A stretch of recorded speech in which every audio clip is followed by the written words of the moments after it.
Station covering all of the DMV. This is DC News Now. You never know when it's going to happen. This is broad daylight we're talking about. A chilling scene in a Prince George's County grocery store. Security guard and shoplifter both shot dead after exchanging gunfire with each other. We're live in Oxon Hill, Maryland with brand new information on this investigation. Also, parents and a school district at a loss of words tonight. A Frederick County teacher takes her 27 students out of class, tells them to take off their shirt and walks them through the woods. A bizarre scene unfolding in front of bystanders. We've got a live report coming up. And how lucky are you feeling? The Powerball swells to the world's largest lottery prize ever. The advice from financial experts tonight, should you hit the massive jackpot. And even if you don't hit the jackpot, you're hitting the jackpot weather-wise across the DMV. Fantastic conditions, and we're headed for record-breaking warm as we go into your Monday, but the 80s for the weekend. We'll look at that coming up. Good evening. Thanks for joining us for DC News Now at 6 o'clock. I'm Chris Flanagan. And I'm Tasmin Mahfouz, and we begin tonight with breaking news in Northwest DC. Police now searching for a gunman who shot at a teen this afternoon. Yeah, you're looking live right now. This is at the scene on 7th Street. You can see a really big police presence here. Crime scene as well in front of our camera. We're told the teen was found unconscious and not breathing. Police say that shooter took off in a gray Mercedes-Benz. It has front end damage and unknown paper tags. They say the gunman had 2 handguns. Right now, police are setting up a staging area to give us an update. Of course, count on us to bring that to you live once it happens. Meanwhile, disturbing new details out of Frederick County tonight. Now we're learning more about the teacher police say took her entire class of 5th graders out of class and reported a mass stabbing at her elementary school. DC News Now, Skylar Salas is learning new details about this tonight. Yeah, she joins us live from Frederick County. And Skylar, police tell you they're just as confused about this as everyone else. That's right, guys. Definitely a very weird and confusing incident that happened yesterday involving an educator and 27 5th grade students being taken to Buzz Cafe, which you can see right here behind me. Now, even though authorities are still investigating the incident, they tell me this is a very strange and unexplainable situation.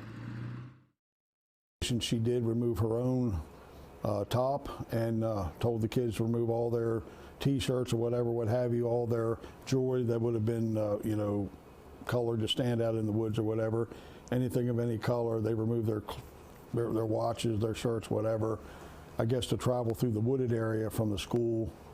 Investigators are working to make sense of it all and figure out why she might have felt that there was a threat to the school that made her feel the need to get her students out to safety. When the teacher and her students arrived to Buzz Cafe, witnesses saw the teacher acting weird. I've heard comments made from not the deputies, but from maybe witnesses who said she wasn't herself.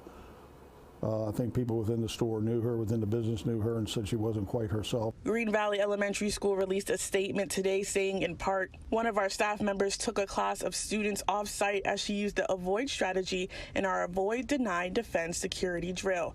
This strategy is one we train staff and students to use when they believe there is an imminent threat to student safety. This was a very strange and unexplainable incident, and we've yet to understand why it happened.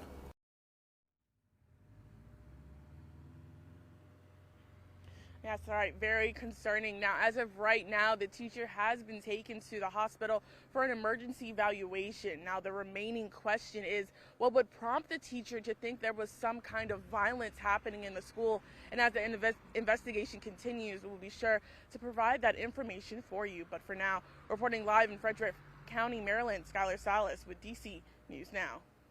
And developing tonight, a security guard and woman shot dead. Yeah, they shot each other at a grocery store in Prince George's County. Double shooting took place at the Giant inside Eastover Center in Oxon Hill. DC News Now's Dave Laval has followed the story all day long. Yeah, he joins us from that shopping center. And Dave, this happened just feet away from police. Yeah, that is right, Tasmin and Chris. As for the store itself, right now it remains closed, and it will be that way for the rest of the night. That's the word from Prince George's County Police. The store has remained shut down since shots rang out inside the building earlier today. Gunshots erupted inside the lobby of the Oxon Hill Giant grocery store Friday morning. Prince George's County Police say shoplifting triggered the shootings. During this encounter, the adult female removed a handgun from her backpack. The woman, police say, opened fire. The security guard shot back at her. He died at the scene. She at a hospital.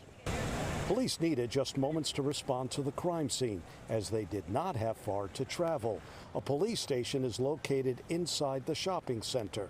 Police said they chose that location to improve safety in the area. We're asking the community to partner with us even more to try to stop these violent, brazen attacks that are occurring in our shopping centers. It's very troublesome, very, very troublesome. Kenneth Davis lives near the shopping center and shops at Giant. I worry about, of course, my daughters who I have, they come over here all the time to shop, and myself and my wife. It's just, you never know when it's going to happen. This is broad daylight we're talking about. Police are still trying to determine if anyone else was involved.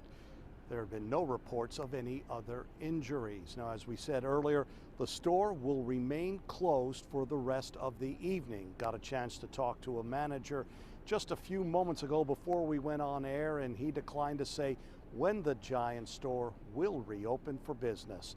Live in Oxon Hill, Dave Laval, DC News Now. Dave, thank you. Meanwhile, developing now, police are searching for the person who killed a missing Fairfax County teenager. The body of 18-year-old Tavon J. McCoy was found Monday about 150 miles away in Gloucester County. That's in southeast Virginia. It took several days to identify him. If you have any tips, you're asked to contact police. And developing now, a man found dead outside the Kennedy Center. An investigation still underway tonight with more from the scene. Here's DC News Now's Chrissy Matino. Well, this is a very active investigation, and that's because we don't have a whole lot of answers right now. We don't know who this man is, how he died, or who killed him. DC police tell us a worker at the Kennedy Center found this man dead near the parking garage. Now, that was around 7:30 this morning. Police say it appears he walked to the area near the entrance.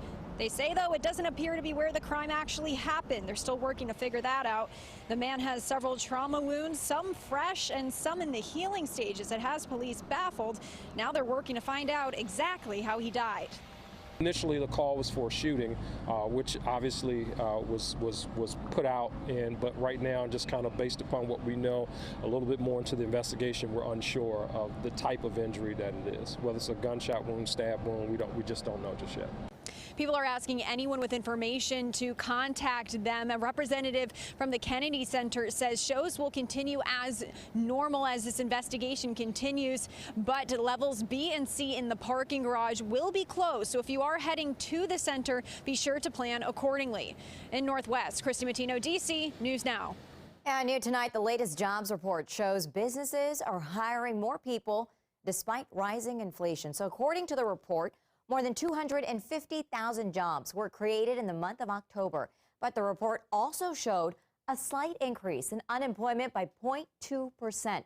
The Federal Reserve also increased interest rates again this week that we told you about in response to the growing inflation. And according to Labor Secretary Marty Walsh, this jobs report is a sign that the efforts to fight inflation are working.